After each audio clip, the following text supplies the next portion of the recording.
मैं अब एक और सिस्टम फिजिकल पेंडुलम और बताता हूं, फिर सिंपल पेंडुलम के अलग अलग तरह के वेरिएशंस बता दूंगा। Physical pendulum,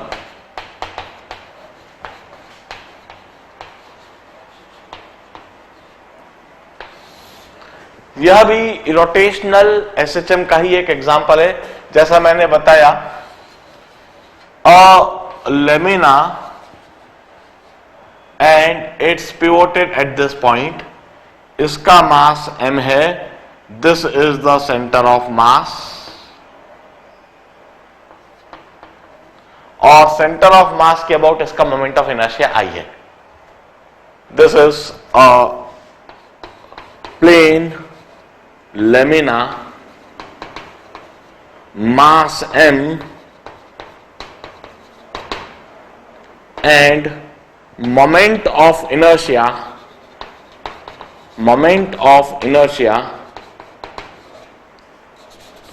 is I cm about center of mass, and this is fixed at this point which is at a distance of d from center of mass। d distance पर यह इस तरह से पिवोटेड है, इधर से फिक्स्ड है।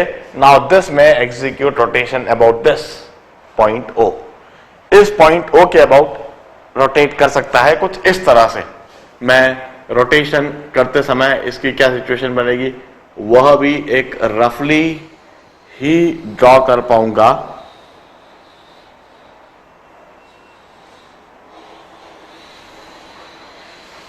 इस तरीके से यह रोटेट करेगा, और रोटेट करने पर इसका सेंटर ऑफ मास कहीं इधर आ जाएगा, और यह पोजीशन बन जाएगी, और यह थीटा एंगल से रोटेट कर रहा है। यह थीटा से हमने इसको डिस्प्लेस करा हुआ है। Angular displacement is theta in clockwise direction. अब इस फिजिकल पेंडुलम के लिए इसके एसएचएम और एसएचएम की कंडीशन को मैं समझना चाहता हूं। देखिए, मैं कहता हूं first of all let me draw the forces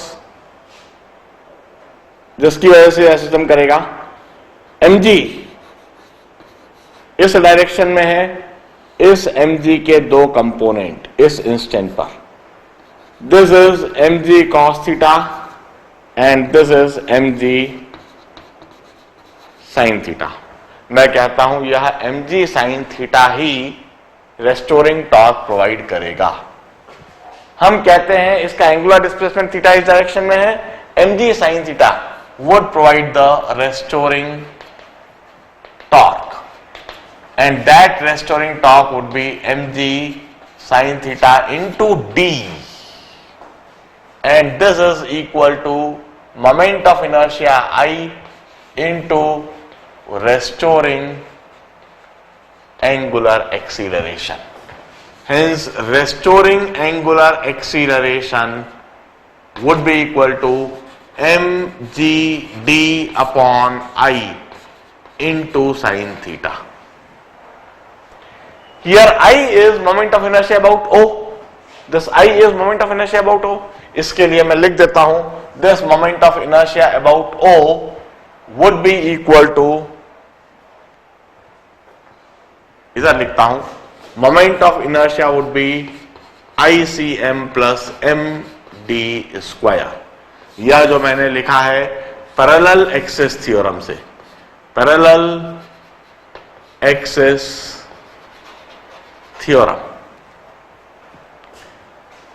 Hence I'll write restoring angular acceleration is mgd upon ICM plus md square into sin theta. For a small theta,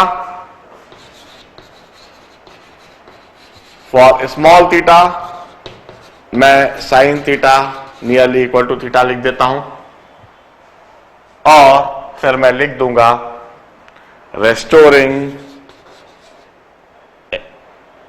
angular acceleration is mgd upon ICM plus md square whole into theta, और angular acceleration is minus mgd upon ICM plus md square into theta. Hence it execute SHM for small theta. Small theta के लिए यह SHM करेगा. मैं यह बात लिख सकता हूं, और स्मॉल थीटा के लिए मैं कहूंगा omega square is equal to mgd by ICM plus md square, और angular frequency is under root of mgd by ICM plus md square, and this is equal to 2 pi into frequency, and this would give me the time period that is 2 pi under root of ICM plus md square upon mgd. This is angular frequency and frequency of SHM, and it's only for small theta. इधर मैं लिख देता हूं only for small theta. This is physical pendulum. जरा बड़े ध्यान से देखें फिजिकल पेंडुलम. एक प्लेन लेमिना है, प्लेन लेमिना जिसका मास है moment of inertia about centre of मास. इसे ऐसे लटका दिया गया. यदि यह अपने मीन पोजीशन पर रेस्ट पर रहा तो इनफाइनाइट टाइम तक रेस्ट पर रहेगा, मगर इसे हल्का सा यदि ऐसे डिस्टर्ब कर दिया तो यह SHM करने लगेगा. If small angular displacement, if displaced by small angular displacement, it would execute SHM. और उस SHM के लिए मैंने एंगुलर फ्रीक्वेंसी, टाइम पीरियड और फ्रीक्वेंसी के लिए एक्सप्रेशंस ऑब्टेन करे हैं. नाउ इस फिजिकल पेंडुलम में भी हमने रोटेशनल SHM की कंडीशन देखी है. सिंपल पेंडुलम में भी हमने रोटेशनल SHM की कंडीशन देखी है. अब मैं सिंपल पेंडुलम को ही जो समझा रहा था उसी के थोड़े अलग अलग सिचुएशन, अलग अलग केसेस आपको बताता हूं. इसे प्लीज नोट डाउन कर लीजिए. चलिए अब हम सिंपल पेंडुलम के अलग अलग केसेस को एक बार देखते हैं. देखिए, दिस इज स्टेशनरी एलिवेटर. मैं सारे प्रॉब्लम एलिवेटर में करा रहा हूं. यह एक स्टेशनरी एलिवेटर है, और इस स्टेशनरी एलिवेटर में यह सिंपल पेंडुलम जिसमें स्ट्रिंग की लेंथ L है और मास m रखा हुआ है, इस सिंपल पेंडुलम की फ्रीक्वेंसी और टाइम पीरियड के लिए एक्सप्रेशन हम अच्छी तरह से जानते हैं, हमने लिख रखा है. आप लिखिए. इनफैक्ट अब दूसरी situation, this is an elevator having the same pendulum. If this elevator start moving up with constant velocity, इस एलिवेटर में इस सिंपल पेंडुलम के लिए फ्रीक्वेंसी और टाइम पीरियड क्या होगी, जरा यह बताइए. इन थर्ड सिचुएशन, इसी एलिवेटर में यह simple pendulum he length L, mass m, if this elevator moves down with constant velocity, अब इसमें फ्रीक्वेंसी और टाइम पीरियड क्या होगा यह बताइए।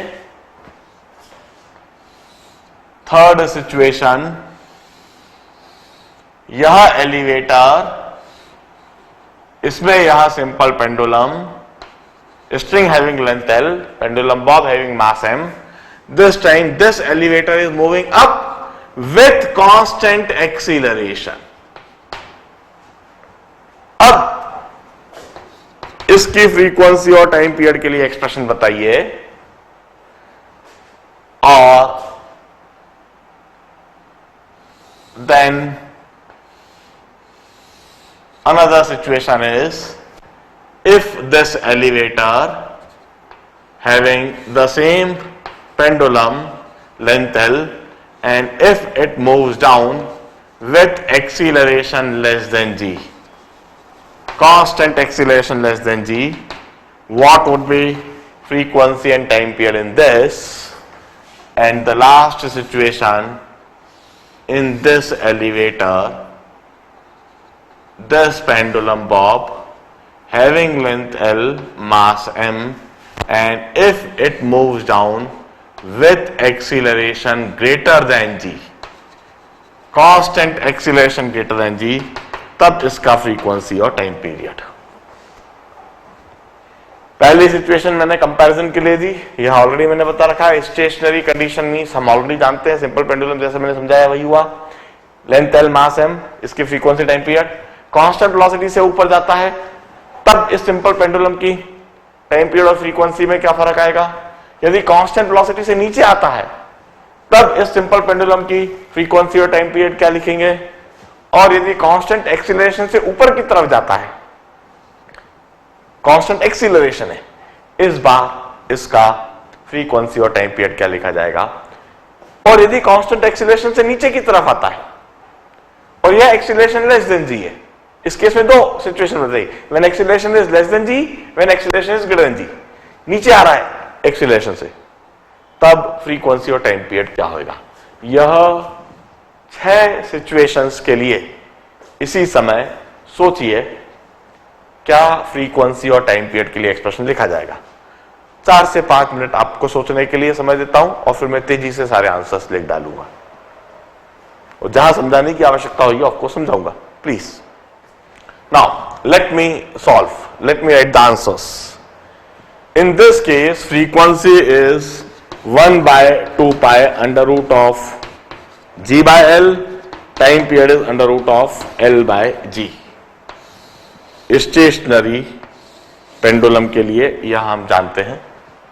मैं कहता हूं जब यह कांस्टेंट वेलोसिटी से ऊपर जा रहा है या कांस्टेंट वेलोसिटी से नीचे आ रहा है।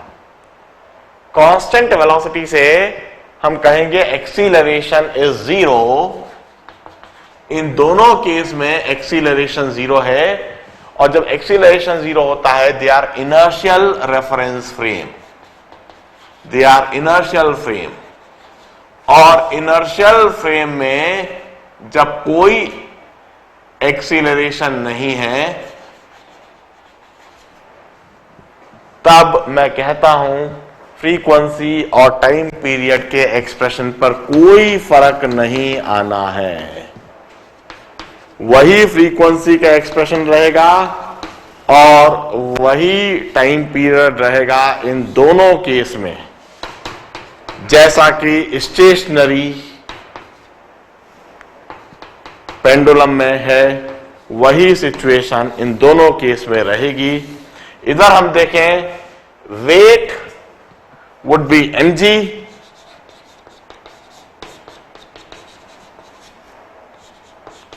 और इधर भी वेट ऑफ मास और weight of that body would be mg और इधर भी इफेक्टिव वेट mg ही आएगा। तीनों केस में ग्रेविटेशनल फोर्स mg ही लगेगा और mg का ही एक कंपोनेंट इसको रेस्टोरिंग टॉर्क प्रोवाइड करेगा। पहले तीनों केस में फ्रीक्वेंसी और टाइम पीरियड के एक्सप्रेशन आइडेंटिकल रहना है, जबकि बाद के तीनों केस एक्सीलरेटेड है। All this 3 case are non inertial reference frame. यह तीनों ही नॉन इनर्शियल रेफरेंस फ्रेम है। इस केस में जब एक्सीलरेशन ऊपर है, effective weight would be m into g plus a. इस केस में हम सुडो फोर्स नीचे की तरफ लगा देंगे, mg तो एक है ही और एक ma लगने लगेगा सुडो फोर्स। हम कहेंगे g effective would be g plus a। हम कहेंगे इन एक्सप्रेशन में जहां g लिखा था वहां इफेक्टिव g लिखा जाएगा और इसका फ्रीक्वेंसी होएगा 1/2 pi under root of g plus a upon l। Time period is 2 pi under root of l upon g plus a। This would be the situation in this case. Non inertial reference frame में A से acceleration ऊपर की तरफ है, इसलिए इस situation में pseudo force ma downward direction में लगा दिया जाना चाहिए। mg तो रहेगा ही, सुडो फोर्स ma और लगने लगा। इस तरीके से इफेक्टिव वेट दिखने लगेगा mg प्लस a। यही स्ट्रिंग में टेंशन भी होगा। This would be tension in the string. This would be also equal to tension in rope at mean position. और जब यह डिस्प्लेस करा जाएगा तो m into g plus a इसका एक कंपोनेंट टॉर्क प्रोवाइड करेगा। तो जहां जहां g लिखा था वहां g प्लस ए आने लगेगा।